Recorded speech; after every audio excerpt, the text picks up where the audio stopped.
Cumprimento os amados irmãos na paz do Senhor.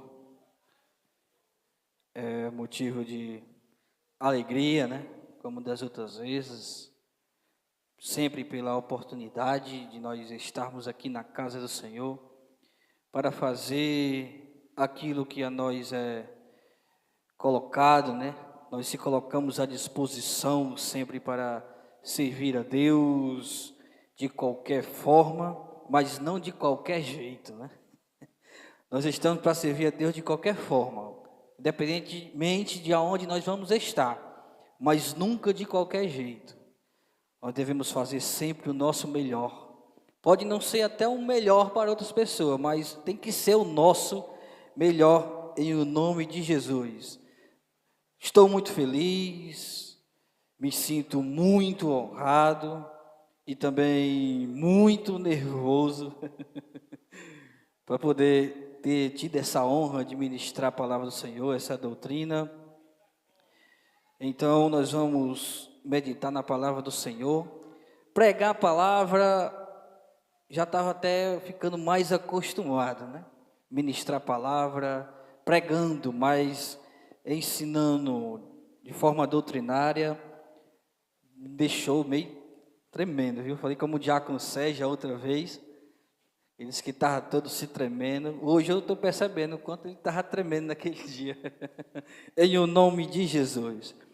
Mas vamos abrir a palavra do Senhor, glória a Jesus. Nós vamos meditar a palavra de Deus em cima de um tema, glória a Jesus.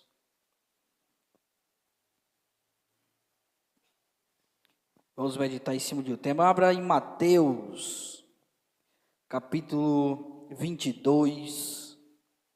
Vamos ler em 3 livros na noite de hoje, para nós entendermos aquilo que o Senhor quer que nós venhamos perceber pela palavra de Deus, pelas Escrituras. O tema proposto para hoje, para nós meditarmos nele, é a separação do mundo e da igreja e o papel da igreja no mundo.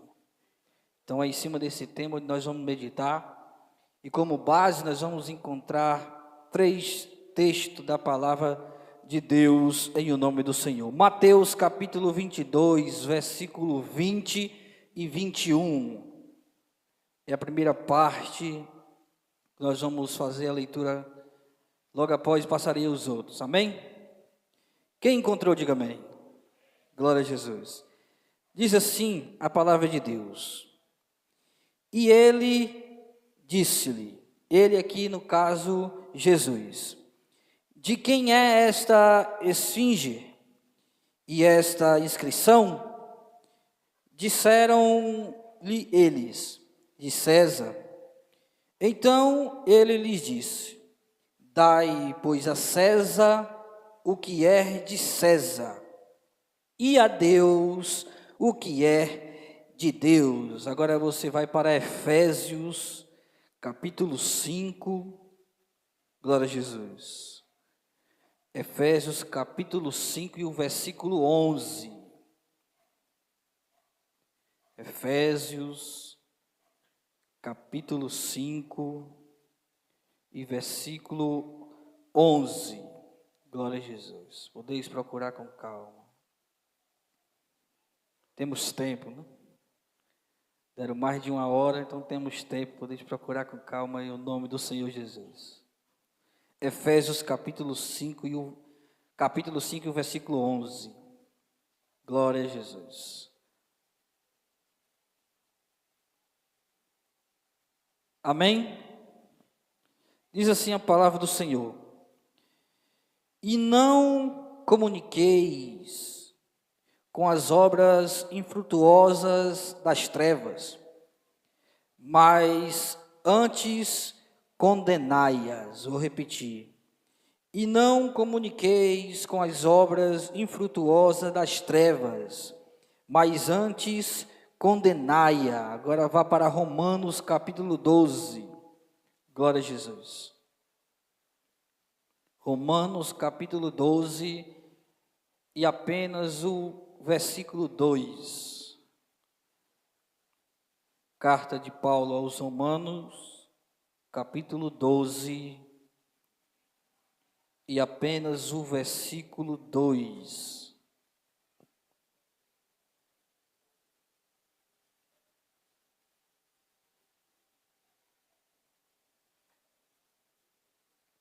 Glória a Jesus. Amém?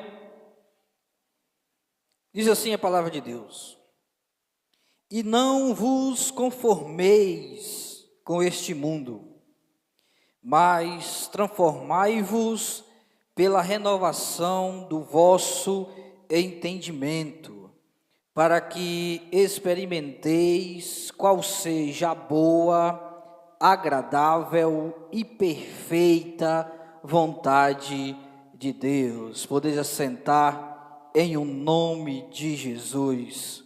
Aleluia. Então nós vamos meditar na palavra de Deus em cima desses três textos e entender qual foi a forma de separação que Jesus assim o fez e como ele deixou claro através daquele a quem ele enviou, que é o Espírito Santo, para através dos seus apóstolos demonstrar qual é a missão da igreja. Que Jesus certa vez disse que estava aqui fazendo a vontade do Pai. E quando ele estava prestes a partir, ele falou que enviaria o outro Consolador, o outro igualmente a ele, para que ele vos faria lembrar daquilo que Jesus disse. Então o Espírito Santo, através dos apóstolos, também alicerçaram essa tarefa da igreja e o dever da igreja, e nós vamos aqui meditar sobre ela.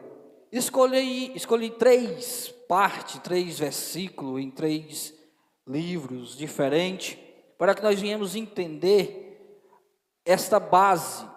Nós sabemos que Cristo já é o edificador de sua igreja e o fundamento dela, pedra onde a igreja está construída, e a sua palavra é como ele edifica, como ele nos constrói e nos firma.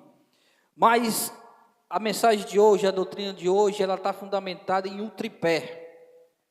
Esse tripé é o quê? É separar-se do mundo. Essa primeira parte é separar do mundo terreno e tudo aquilo que envolve. Porque a igreja não é algo desta terra, ela está na terra, mas não é algo ligado aqui, é algo que vem dos céus. A igreja, ela está com a atividade de falar, de espalhar, de divulgar o reino dos céus. Nós estamos em essa missão. Então a primeira parte desse tripé que nós vamos entender é a separação, é Jesus nos separando dos conflitos e das coisas deste mundo terreno, porque nós somos o céu e para lá é que nós vamos e falamos de lá. A segunda parte, o segundo pé desse tripé é não associar-se ao mundo. Nesse caso, é o mundo maligno. A primeira é separar-se do mundo terreno e tudo aquilo que acontece no nosso globo terra. A segunda parte é não associar-se com o mundo, e esse mundo é o mundo maligno. A igreja é do céu, não pode de forma nenhuma associar-se ao mundo das trevas, ao mundo do diabo, o mundo do maligno. E o terceiro pé desse tripé é transformar o mundo.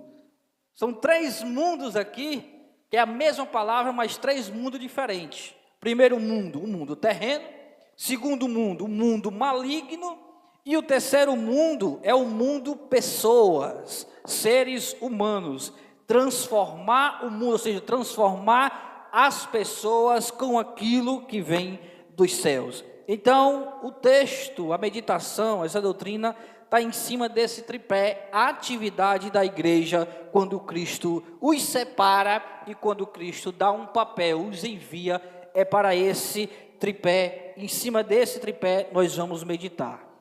Porque a doutrina de Deus para a nossa vida, primeiro é para nós, para nos corrigir, para nos balizar, para nos edificar, para nos deixar firme, para nós não cairmos em cilada, ou seja, nós estamos convictos daquilo que nós estamos servindo. A doutrina de Deus para a nossa vida, para a sua igreja, para qualquer um de nós, é para isso, para nos deixar firme e não se turbiar, não deixar nada deste mundo, nada do maligno ou qualquer outra fonte de doutrina nos tirar o foco, nos tirar a direção. A primeira parte da doutrina é assim, é para nós. E a segunda parte dessa doutrina que Deus envia para nós é para através de nós. Primeiro, para nós, e segundo, através de nós. Primeiro, nós se edificamos, e segundo, nós levamos para as outras pessoas também edificação. Primeiro nós nos corrigimos, depois nós vamos corrigir outras pessoas nas atitudes que levam a ela à condenação. Então, é em cima dessa parte. Doutrina serve para nós e através de nós. É em cima desse tripé que nós agora vamos começar a entender. Porque o primeiro texto está em cima de um questionamento feito a Jesus, que era sobre questão de imposto. Olhando só por cima, parece que não tem nada a ver ou alguma coisa que a igreja possa se identificar. É um conflito sobre imposto. Será se pode pagar ou se não pode pagar? Só que esse conflito aqui vai muito mais além do se eu quiser pagar ou não. Nós devemos entender que Jesus ensinava, Jesus orientava, Jesus advertia o seu povo, Jesus advertia Israel, tentava trazer Israel para ele, mas ao redor dessa multidão que o seguia, também tinha aqueles que queriam destruí-lo, que queriam derrubá-lo, que queriam fazer errar. E para mim, olhando a todas as perguntas que foram feitas a Jesus, para mim, esta pergunta aqui é a mais difícil que Jesus respondeu. Pelo contexto que ela tem. Só que Jesus, ele é a sabedoria. Por isso que ele respondeu com sabedoria. Não existe ou não houve homem algum para poder ter essa capacidade de responder como Jesus respondeu. A não ser Salomão, que também resolveu uma questão parecida, não do mesmo jeito, mas parecida. Quando duas mulheres, chegaram até ele, para ele resolver um conflito sobre de quem era o filho, porque cada uma teve um filho, um tinha morrido e tinha ficado um vivo. E chegaram até ele, o rei, para saber, que uma dizendo que o filho era dela, a outra dizendo, não, esse filho é meu, o seu é o que morreu, a outra, não, o que morreu é que é seu, esse aqui é o meu, e ficou esse conflito. Imagine essa zoada de duas pessoas, Salomão quieto, parado, ouvindo, e duas brigando, não, esse aqui é meu, não, esse é meu, e Salomão querendo resolver esse conflito, dá uma solução, uma resposta.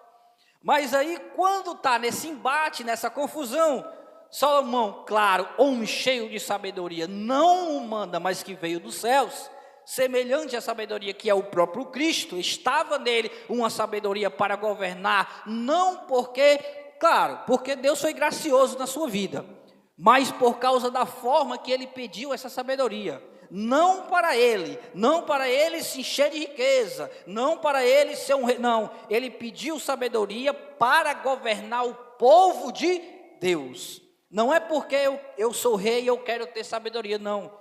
Senhor, eu sou rei porque o Senhor foi gracioso comigo.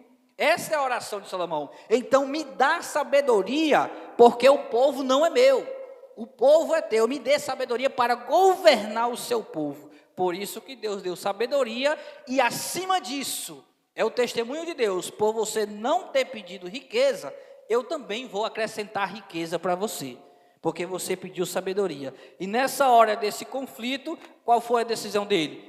Traga uma espada para mim. Já que o que morreu não é de nenhuma das duas, só esse daqui, por traga uma espada, eu vou partir no meio, um fica com a banda, outro fica com a outra. Essa foi a solução de Salomão. Será que Salomão queria de fato matar? Não. Ele queria saber quem era a verdadeira mãe, para não tomar uma decisão injusta. Ao ao dizer para as duas mães isto, uma disse: não, entregue o meu filho à outra. Por quê? Porque a verdadeira mãe não queria ver o seu filho morrendo. Na hora que uma diz isso, Salomão vai e diz: pega o filho, entregue essa é a verdadeira mãe. Então, semelhante a essa sabedoria, para mim, aqui, esse questionamento foi o maior questionamento, a pergunta mais difícil que Jesus respondeu, que homem nenhum conseguiria. E nós vamos entender até chegar aqui. Precisamos ter um pano de fundo, como alguém pode dizer, ou contexto até chegar aqui. O contexto tinha um conflito entre Israel, dentro de Israel, o povo de Deus com os romanos. Os romanos a quem escravizava o povo e também cobrava de forma rigorosa impostos, até porque Israel estava subjugada por Roma. Ao ter esse conflito, havia confusão, havia embates. Israel, que era um povo destinado por Deus, uma nação que Deus colocou na terra, deu a terra que mana leite e mel, fez tudo o que fez por Israel, e Israel está subjugada a outra nação, eles tinham essa revolta: não, nós somos povo de Deus, eu não tolero que uma nação venha me mandar. E tinha esse conflito, é um conflito entre o povo de Deus e Israel, que nós podemos entender também, porque Israel muitas das vezes está muito ligada e na sua representatividade à igreja do Senhor, pela ação que Israel deveria ter tido, e o povo romano que estava oprimindo o povo de Deus, que é como o mundo maligno hoje tenta oprimir a igreja, e a igreja avança e não tem nada que pare, porque as portas do inferno não prevalecem contra a igreja. Aí o que acontece? Por causa desse conflito, por causa desse embate, havia muita confusão. Os irmãos vão perceber que muitas e muitas passagens da Bíblia Sagrada, Jesus falando, Jesus solucionou muitos embates dessa maneira. Algo parecido. Uma certa vez, Jesus estava ministrando a palavra, estava almoçando ou jantando na casa de alguém, e muitos diziam: como é que teu mestre está se sentando no meio de publicanos? E criticava Jesus por causa disso. Publicano era o quê? Era judeu, povo israelita que trabalhava para Roma. Eles tinham que ter o sustento, e o sustento dele, como Roma é quem predominava, ia trabalhar para Roma, cobrava imposto para Roma, fazia alguns serviços para Roma. Aí era publicano, era trabalhador, era alguém que trabalhava no serviço público. E por diversas vezes, essas pessoas eram tidas como traidores. E tinha esse conflito ferrenho mesmo. É aqui onde entra essa pergunta. Porque a pergunta não é simplesmente para saber se deve ou se não deve. A questão aqui é pegadinha para Jesus. Chegaram até Jesus e disseram: e aí, Jesus? A pergunta, irmãos, ela é tão maliciosa de um jeito que o próprio Cristo responde já dizendo. O texto deixa claro que eles estudaram. Se os irmãos ainda tiverem com a Bíblia aberta, no versículo 15, já começa a dizer: então, retirando-se os fariseus, consultaram entre si como surpreenderiam em algumas palavras. Ou seja, eles já começaram a estudar, em Mateus 22, a partir do versículo 15, começaram a estudar como chegaria até Jesus. No versículo 16, preste atenção, olha, e enviaram-lhe os seus discípulos com herodianos, ou seja, pessoas ligadas à raiz de Herodes, ou que queria que Herodes, que já estava morto aqui, voltasse a ter poder e influência a sua família. Então, junto com os discípulos dos fariseus, junto com aqueles homens que estavam ligados, que estudaram para fazer essa pergunta maliciosa, não foi simplesmente da mente de alguém que decidiu perguntar, eles estudaram para isso, chegaram e disseram assim: ó, mestre, bem sabemos que é verdadeiro. Olha a elaboração da pergunta, olha a malícia, a astúcia para fazer a pergunta a Jesus. Quando fala mestre, bem sabemos que é verdadeiro, eles estão dizendo, você ama a verdade. É notório pelas suas explicações que o Senhor ama a verdade, que o Senhor é sincero, você fala a verdade. Depois, bem sabemos que o Senhor é verdadeiro e ensina o caminho de Deus. Ensinar está ligando isso a falar para instruir, para conduzir alguém, para doutrinar. Eles estão dizendo, Senhor, Tu és verdadeiro e ensina de forma sincera, em forma de instruir ao caminho de Deus. Perceba, eles conheceram Jesus. Eles conheciam Jesus. Eles só não queriam esse tipo de Messias. Eles não queriam. A palavra do Senhor, o que é que a palavra do Senhor diz em João, eu acho capítulo 1, não sei se versículo 12, ele disse, eu vim para os que eram os meus, mas os meus não me receberam. Ou seja, eles não receberam, não é que eles não conheceram, eles não quiseram foi receber. A forma da elaboração da pergunta, por mais que eles não acreditassem, não queriam que Jesus fosse o Messias, a própria elaboração da pergunta afirma e mostra que Jesus é o Messias. Então eles estudaram. Então dessa maneira, nós temos que entender que Satanás usa também pessoas para estudarem, para se gabaritarem, para estar preparado para atingir a igreja.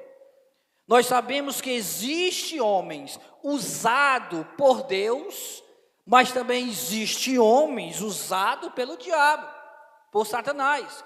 E Satanás colocam em seu projeto pessoas que venham a estudar para se especializar e ter como minar a força da igreja. Nós bem sabemos, se nós olharmos para o nosso Brasil, nós vamos entender que tem pessoas usadas por Satanás dentro de escolas, formadas para doutrinar, crianças também, jovens nas faculdades. Nós bem vemos que tem pessoas ligadas, claro, usadas por Satanás na advocacia, delegados, juízes, políticos e por aí vai, se nós olharmos para o nosso Brasil.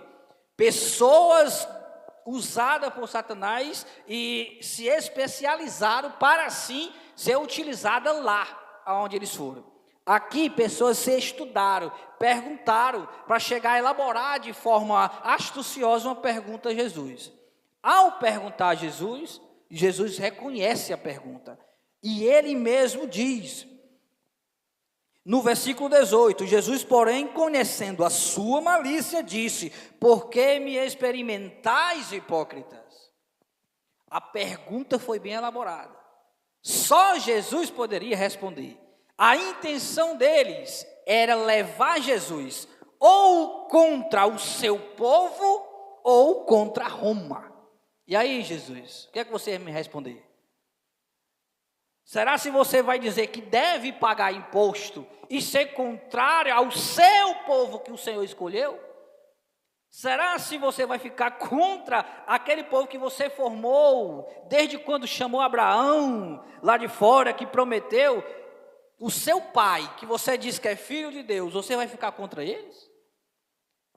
O povo está sendo subjugado por Roma. Se você disser que é para pagar imposto, você vai ficar contra o seu povo. E o que é que iria acontecer? O próprio povo mataria Jesus através de pedradas. O que é que acontece? Se Jesus dissesse ao povo que não, eles iriam levar Jesus a Roma, para Roma condenar Jesus por ser um líder que iria provocar uma rebelião ao ponto de minar as forças romanas.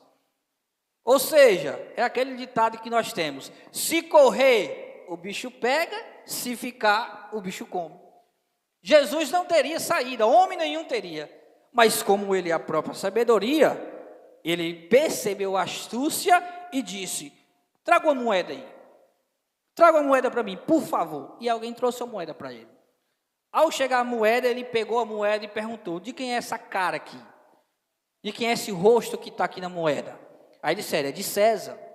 Esse César aqui é o Tibério César, que foi o que assumiu a partir do ano 14 até o 37, se não me falha a memória, já contada pelo nascimento de Cristo.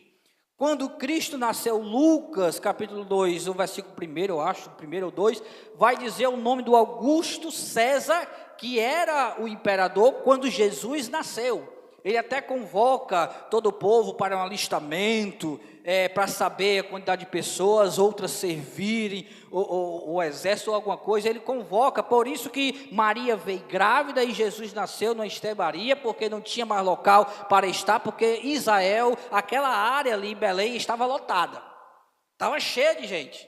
Ali era César Augusto, mas ele morre no ano 14, contado pelo nascimento de Cristo. Quando ele morre, assume Tibério César. Então a cara era desse sujeito, Tibério César. Aí ele diz, se a cara é dele, se o nome é dele, se ele fez, é tributo para ele, é meu, é o meu governo, é dele? É, então dê a ele o que é dele. Se foi ele que fez, entregue a ele. Devolva a ele. O que não é seu, não fica com você. Dê a quem merece, não é dele, ele não fez. Fez, aí ele diz, mas agora o que é de Deus? Parece que eu estou vendo Jesus explicando, pegando a moeda e dizendo, é de César? É, pois então pronto, entrega a ele.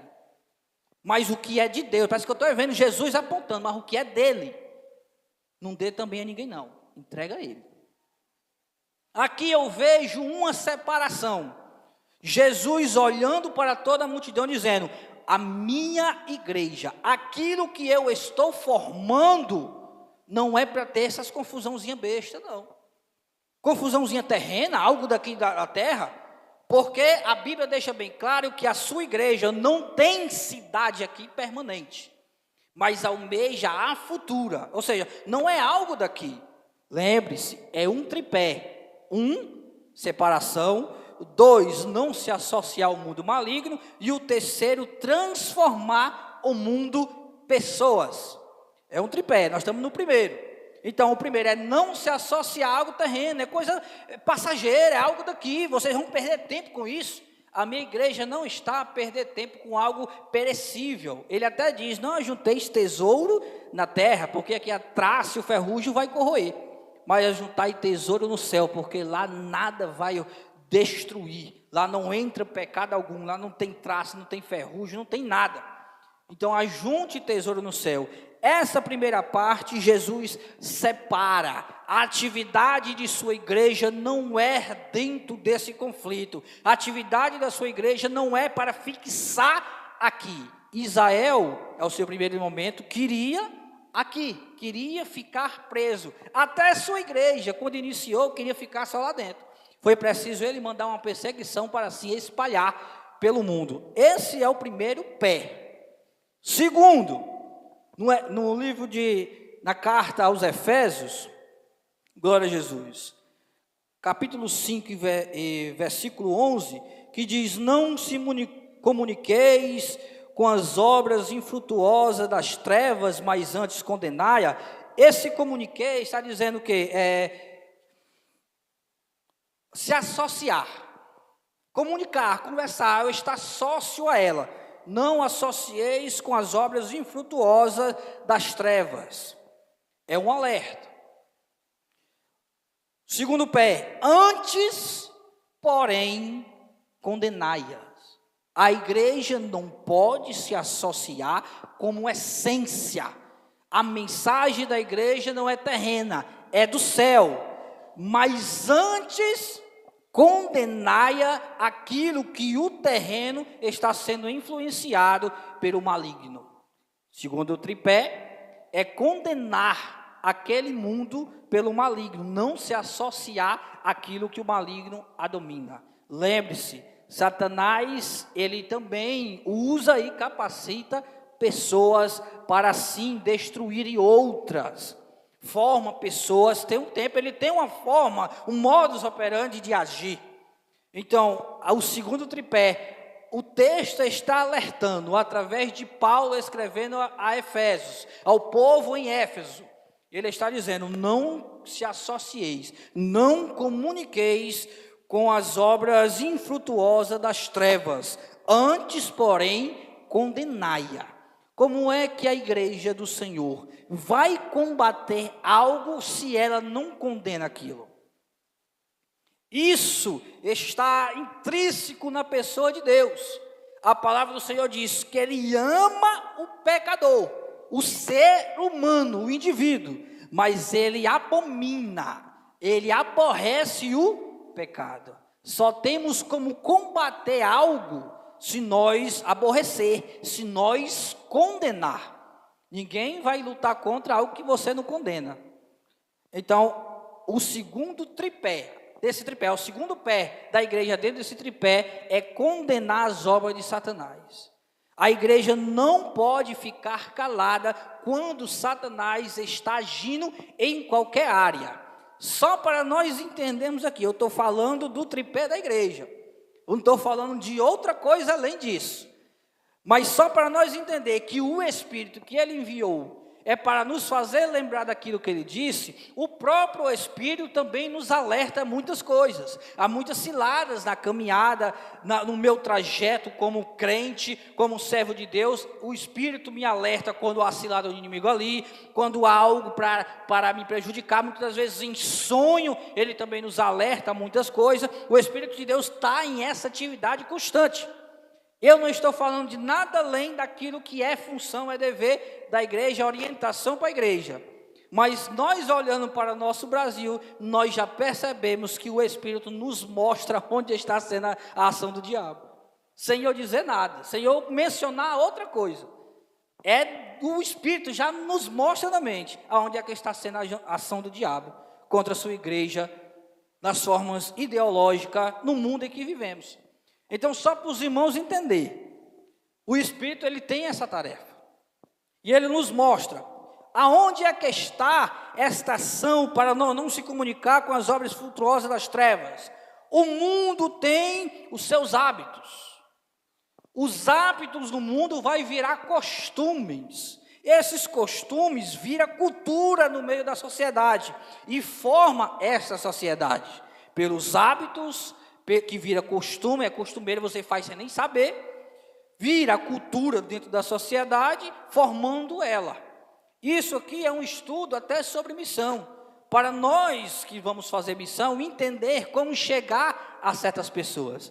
Muitas das vezes nós chegamos pela palavra condenando a ação, a pessoa já está condenada, se nós chegar condenando, ele já trava o coração, ele nem escuta mais a mensagem do Evangelho. A mensagem do Evangelho é boa nova, ou seja, é trazer uma mensagem boa, uma mensagem de salvação para aqueles que já estão condenados. Aí você chega condenando, a pessoa trava o coração, não recebe mais. Então, o mundo tem esses hábitos, o mundo tem esses costumes. Satanás opera hoje, coordenando todo mundo. Todas as trevas estão em ação no mundo. Os hábitos do mundo são hábitos malignos. O costume do mundo são costume impetrado pelo diabo. Isso se transforma em cultura. Quando vêm os hábitos, as coisas do céu, os hábitos mundanos somem de sua vida. Você costuma ter agora hábito voltado à sua fé, voltada ao Cristo que você adora. Os seus hábitos mudam, viram costume de adoração, e isso vira o quê? Para o seu coração, é a forma que você vai transformar a sociedade sobre aquilo que você aprendeu, sobre aquilo que você foi instruído, balizado pela palavra de Deus.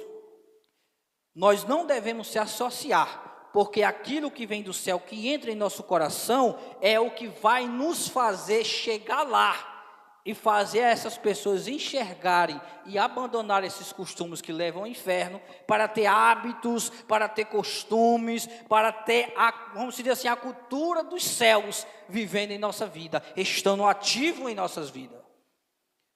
Aqui no Brasil, em 2010, muitos cristãos se iludiram quando teve uma data específica colocada em nosso Brasil, em homenagem à cultura evangélica.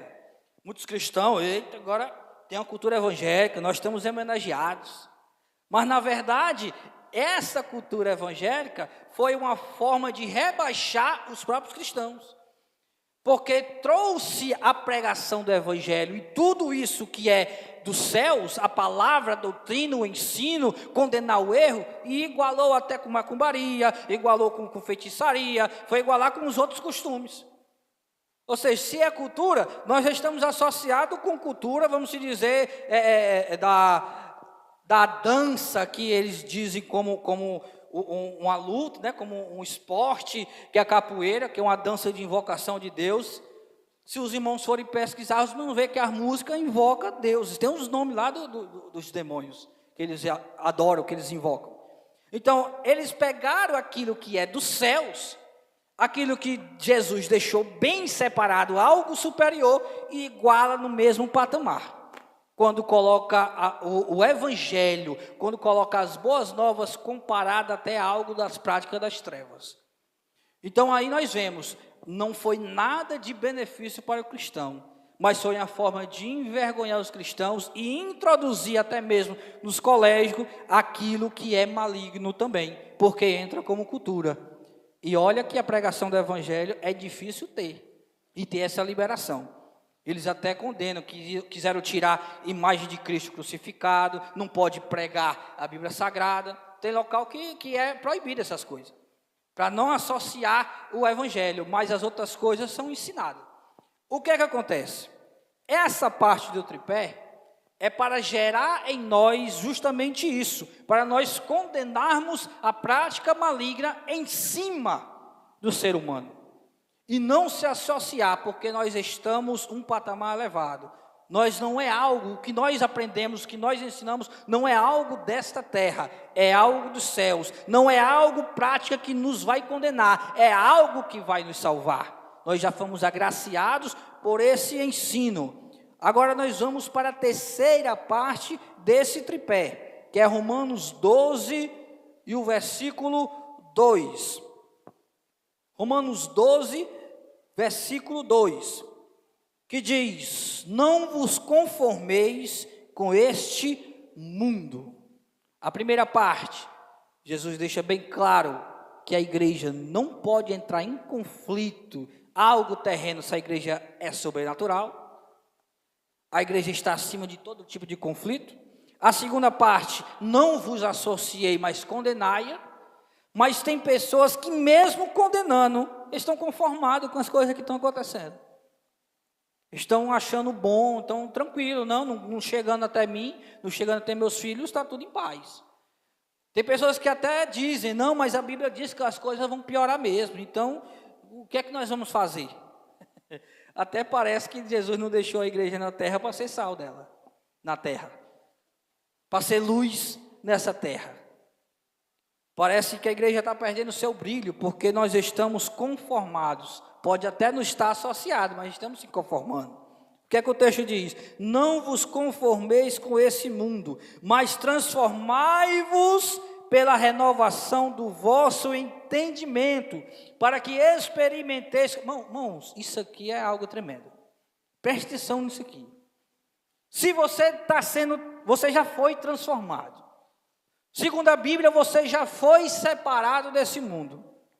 Pelo aquilo que está em você, gera uma indignação pela injustiça, a indignação pelas coisas das trevas, por tudo aquilo que acontece nesse mundo. Se você está transformado de todas essas coisas, automaticamente você já experimenta a boa, a agradável e perfeita vontade de Deus, que o texto aqui diz. Nós que estamos aqui já experimentamos. O mundo pode estar em guerra, mas em mim eu tenho paz. O mundo pode estar em conflito, mas em mim há tranquilidade. Porque nós aprendemos a ter fé em Deus. Pode até estar faltando um arroz para amanhã. Do nada chega esse arroz para amanhã. Pode até estar faltando o dinheiro para pagar a luz. Mas do nada aparece o dinheiro para pagar a luz.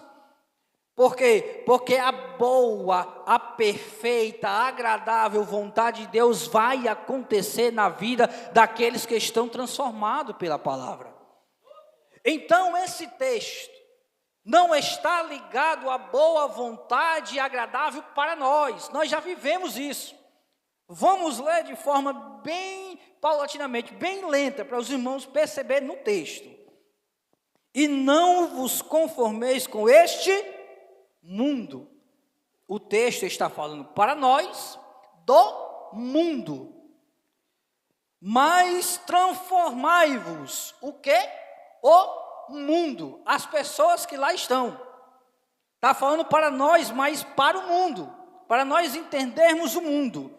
Pela renovação do vosso entendimento, nossa mente já está renovada, nossa mente já está limpa, nossa mente já está purificada das ações diabólicas que há no mundo.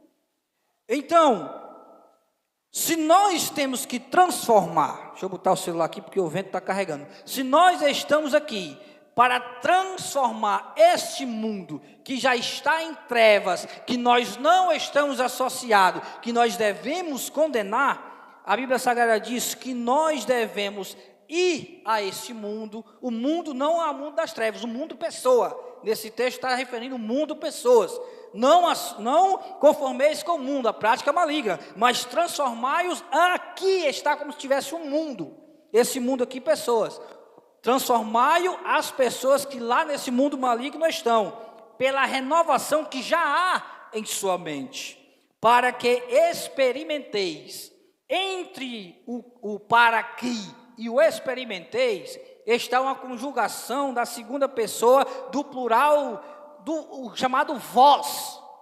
Para que vós não inclui eu, vós inclui os outros. Não inclui eu, porque eu já estou na boa, na agradável e na perfeita vontade de Deus. Mas a transformação que nós devemos ter em nossa mente, a nossa renovação, nós desejamos e queremos, é dever, é papel da igreja, fazer que os outros que estão nesse mundo aqui, do maligno, venha também experimentar a boa, a agradável e a perfeita vontade de Deus. Esse é o tripé, essa é a fundamentação dessa doutrina de hoje, a separação do mundo e da igreja e o papel da igreja no mundo. A igreja não se mistura em sua essência com o mundo, as coisas da igreja é elevada. A igreja, ela não pode se associar com o mundo maligno, porque ela vai combater o maligno. Se ela se associar, ela faz parte de suas obras, infrutuosas, como o texto diz. Mas nós devemos o quê? Ao condenar, não se conformar, mas transformar as pessoas que lá presas estão, para que também venham experimentar a boa vontade, assim como nós experimentamos, a agradável vontade, assim como nós experimentamos, e a perfeita vontade de Deus, assim como nós também experimentamos. O tripé desta doutrina, a base da fundamentação, da ordem de Cristo para a igreja é essa: é enxergar, condenar e agir, para que as pessoas também venham sentir. E o que eu estou dizendo não é só algo da minha inteligência, não. A palavra do Senhor também fala o próprio Deus para o seu povo. Basicamente isso aqui, em Jeremias. Abra sua Bíblia aí, para nós daqui a pouco nos estar encerrando. Em Jeremias 29. Jeremias capítulo 29. Glória a Jesus. A partir do versículo 4. Jeremias 29, a partir do versículo 4.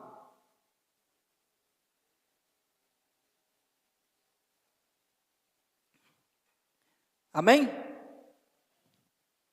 Glória a Jesus. Diz assim, ó: assim diz o Senhor dos exércitos, o Deus de Israel. Aqui é o profeta mandando a mensagem de Deus em escrita, em uma carta. Assim diz o Senhor dos exércitos, o Deus de Israel, a todos os que foram transportados, que eu fiz transportar de Jerusalém para a Babilônia. É uma carta de Deus para o povo que está preso, escravizado dentro da Babilônia. Olha o que ele diz. Tomai, versículo 5, edificai casas e habitai-as, plantai jardins e comei o seu fruto, tomai mulheres e gerai filhos e filhas, tomai mulheres para os vossos filhos e dai vossas filhas a maridos, para que tenham filhos e filhas, multiplicai-vos ali e não vos diminuais, procurai a paz da cidade para onde vos fiz transportar, e orai por ela ao Senhor, para que na sua paz vós tereis paz. Olha a mensagem de Deus para o povo está escravizado, irmão. O povo está dentro da Babilônia, não está em sua terra. A Babilônia invadiu Israel, destruiu os seus muros, mataram muitas pessoas no combate do exército de Israel, parentes dessas pessoas que foram levadas para lá, e Deus está dizendo: plantem aí, comam aí, orem pela cidade, traga paz para a cidade, para que também vocês tenham paz. É basicamente a função da igreja. Nós estamos em um mundo de treva, mas nós devemos trazer paz pela renovação de nossa mente, para que as pessoas também experimentem a mesma paz, para que nós também tenhamos paz. É basicamente isso. Deus está falando para Israel, e a mesma coisa em sua doutrina Deus deixa claro para a sua igreja. O mundo vai piorar? Vai. Mas a sua ação é trazer paz, é trazer equilíbrio. Você é sal, você é luz. A igreja não pode se associar com as injustiças. Hoje nós vivemos e compreendemos injustiça também em nosso Brasil. É dever também da igreja, em todas as áreas. Primeiro, nas vidas, mas também nessas áreas onde nós estamos, compreendemos, enxergando a ação do inimigo. Aonde quer que o inimigo haja, é tarefa da igreja, é papel da igreja agir para impedir as obras das trevas e levar paz, levar tranquilidade, para que as outras pessoas também venham sentir, venham viver a boa, a perfeita e a vontade de Deus, para que eles venham sentir ela em sua vida. O mundo odeia a igreja por conta disso. As trevas odeiam a igreja por conta disso. Por quê? Porque nós não praticamos, nós não participamos das suas festas. Nós não participamos das suas orgias, das suas safadezas, da sua corrupção. A igreja não participa disso. Então a igreja trabalha com a unção, a igreja trabalha com algo divino em cima dessas coisas. O mundo nos odeia porque nós nos amamos. O mundo das trevas, a ação dele, até se for preciso fazer algo em cima de pessoas que já morreram, eles vão fazer. Quantas vezes nós vemos a injustiça no mundo, a ação diabólica gerando para uma pessoa o bem, mas essa pessoa, para poder ter esse bem, pisar em cima de outras, provocar essa injustiça, fazer palanque em corpos já mortos. A igreja, ela tem esse ódio do mundo, o mundo tem esse ódio da igreja, justamente por causa disso, porque nós nos amamos. Nós não temos ódio da pessoa, nós amamos a pessoa, mesmo condenando o erro.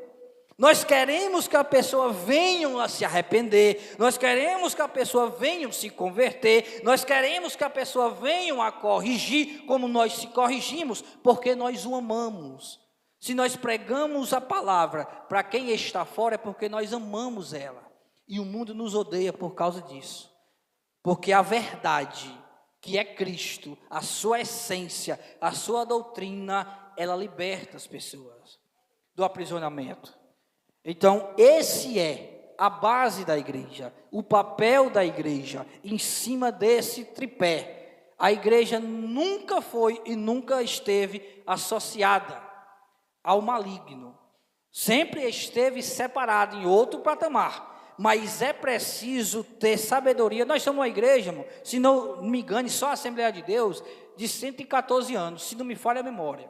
114 anos já é uma igreja que deve ser madura em entendimento, experiente naquilo que a palavra do Senhor nos diz. Nós não devemos mais ser menino por mais de 114 anos. É preciso nós sabermos e vermos aonde está a ação do diabo, aonde está a ação do maligno, para que a igreja assim seja luz, venha raiar, venha brilhar e dissipar as trevas. O próprio Cristo Jesus, Ele mesmo nos convocou, Ele mesmo nos trouxe. Antes que Pedro venha falar em sua carta, dizer que nós somos a geração eleita, o sacerdócio real, a nação santa, o povo adquirido, tirado das trevas para a sua maravilhosa luz, para se pregar, anunciar os atos poderosos de Deus. Antes de Pedro falar isso, Pedro já fala isso porque já entendeu o chamado de Cristo para a igreja. Lá em Lucas capítulo 22, versículo 14, já deixa claro isso, mesmo de forma que nós não conseguimos entender ao ler de imediato, porque lá está escrito assim: Jesus assentou-se à mesa para a última Páscoa, e o texto diz, e com eles os seus discípulos. A mesa foi preparada para Jesus. Jesus mandou para os seus discípulos preparar a mesa. Se a mesa era para Jesus, é para ele se assentar. Mas quando ele se assenta, ele chama os seus discípulos para se assentarem também. É assim que nós entendemos no texto. Mas se eu trazer esta palavra de forma ilustrativa, de forma que eu possa aqui revelar, como se fosse uma peça teatral, era como se Jesus estivesse dizendo aqui nesse texto: a ceia, a Páscoa representa mim, foi preparada para mim. Eu sou o cordeiro, eu sou o sacrifício, eu sou a oferta, eu sou aquele que fui preparado para isso. O meu sangue é que vai lavar, o meu sangue é que vai purificar. Eu vim amando do Pai para fazer tudo isso representa mim, não tem nada a ver com vocês. O texto já diz, porque dele, por ele e para ele. Em outras palavras, Jesus vai dizer, é por causa de mim e porque eu vim aqui que eu vou fazer isso. Não tem nada a ver com vocês, discípulo meu, mas já que eu estou aqui e vocês estão comigo, sente-se aqui à mesa comigo, venham fazer parte dessa obra que eu vou fazer. É basicamente isso que Cristo está dizendo. É eu que vou fazer, vocês não têm poder para isso.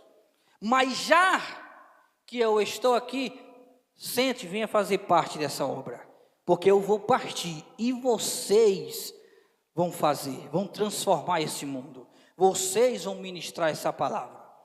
Então que a igreja tenha maturidade, tenha entendimento, que o Espírito possa lhe mostrar aonde está agindo o diabo, na sua casa, se na família vizinho, se na igreja, se você é dirigente ou que você faz parte, se aonde o diabo está querendo tirar a sua paz, e até mesmo em nível de país, aonde ele está agindo. A igreja tem que identificar e saber, ter sabedoria para poder agir, tanto naquilo que Jesus disse, obrigação humana, tem que dar a César o que é de César, como naquilo que é espiritual. O mundo, em outras palavras, o mundo não pode influenciar o espiritual, o de Deus, mas o de Deus deve influenciar o mundo, para que o mundo venha sentir a boa, a agradável e perfeita, como o livro de Romanos 12:2 deixa bem claro, para que ele experimente também o que nós experimentamos. Amém? Que Deus em Cristo Jesus nos abençoe e nos guarde e venha nos dar sabedoria a cada dia. Amém? Graças a Deus.